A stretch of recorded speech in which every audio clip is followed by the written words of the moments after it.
unpleasant task of cleaning this wire is getting ready to start.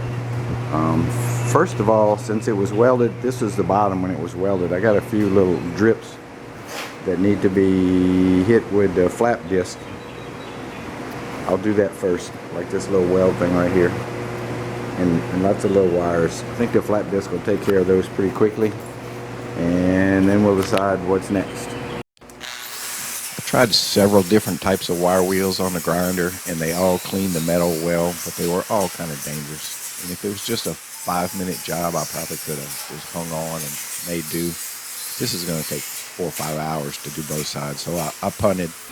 I went and got my pressure washer, and we just cleaned the steel with the pressure washer. It didn't clean it as well as the wire wheel, but it did remove all the loose scale, and got it clean, and then we treated it with this Osfo stuff, and I'm pretty happy with the results. I don't know the science behind this stuff, but it rolls on like water. It's super easy. It's hard to keep from splashing on your skin, and it does burn a little bit, so hence the long sleeve shirt. But it also acts as a primer for galvanized metal, so it just worked out perfect for this situation.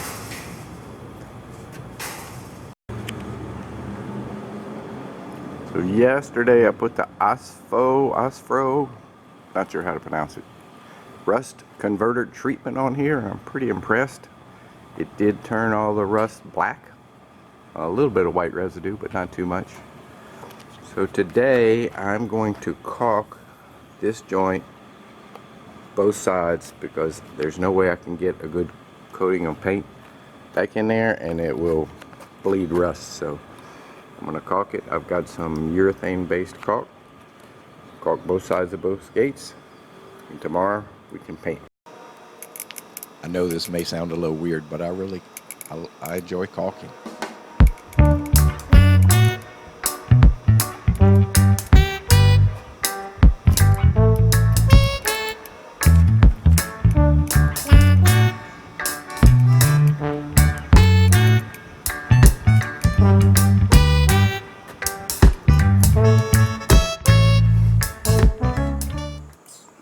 So today is paint day for the gate. I'm gonna try to get some paint on before it gets too hot. Heat index over 100 today.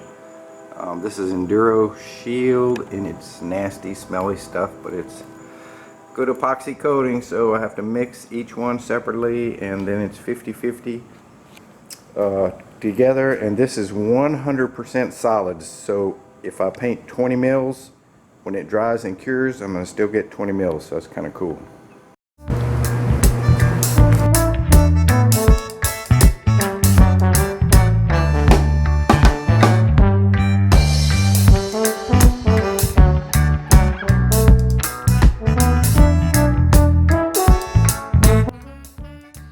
I can't pour this sticky stuff out of these big buckets and not make a colossal mess, and there's no way I can get the amount right. So I usually put a metal can. You can't use plastic because it'll dissolve. And I just use it as a dipper. Could have used bigger cans, but this is what I had. And this first batch, I'm using the marks on the plastic cup to get the right volume of each one. And I mixed it thoroughly.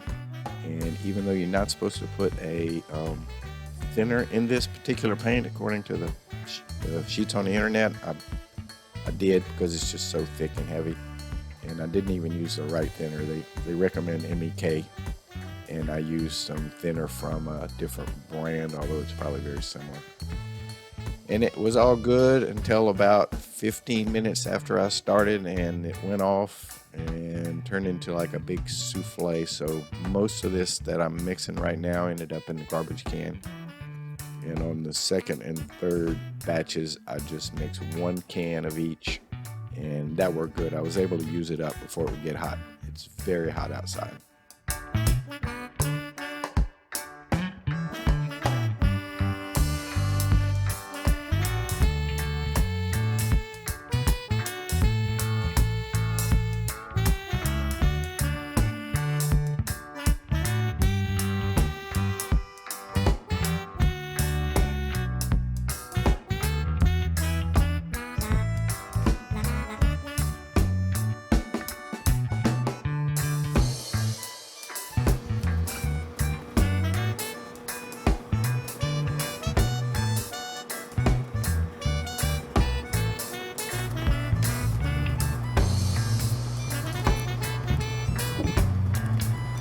This was not planned, but the black wire really shows through this light colored epoxy primer. So even with my bad old eyes, pretty sure I got good coverage on every little nook and cranny.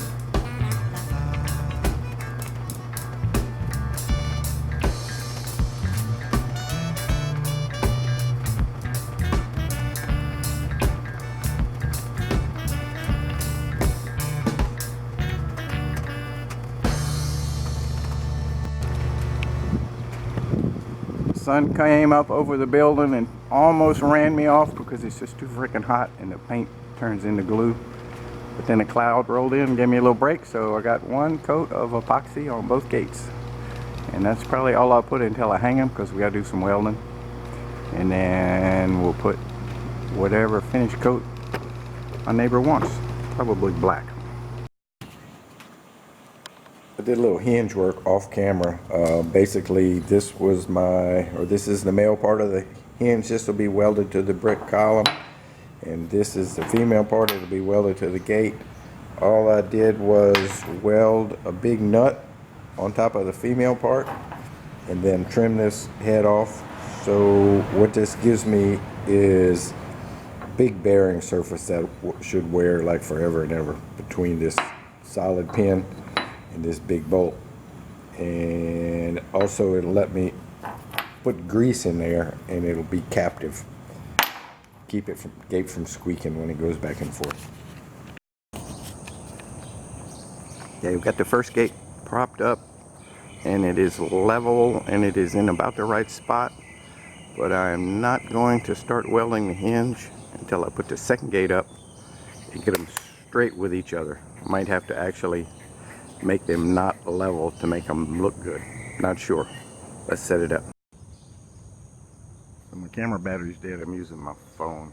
So right off the bat, I realized that the tops don't line up. So I'm going to put an extra shim under this one. And then the crack in the middle gets wider at the top. So I checked with the level, and I think I'm going to lift up this side a little bit to bring the top to the middle end. And we'll see what happens. It's a little sketchy because I don't want the other gate to fall down. All right, got the crack in the middle, 2 inches top to bottom. I got the tops lined up. Got about the right amount of distance between the brick and the fence on this end as the other end. It varies a little bit. The bricks aren't exactly plumb.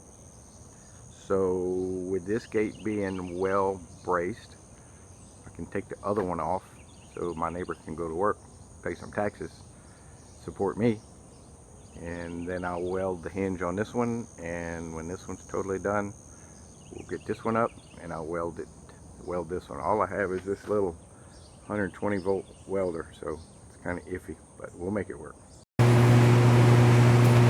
So my hinge measurements, or the total measurement, something was a little askew. What I really was shooting for was 1 inch for the hinge, and I've got between 1.5 inches and 2 1/16.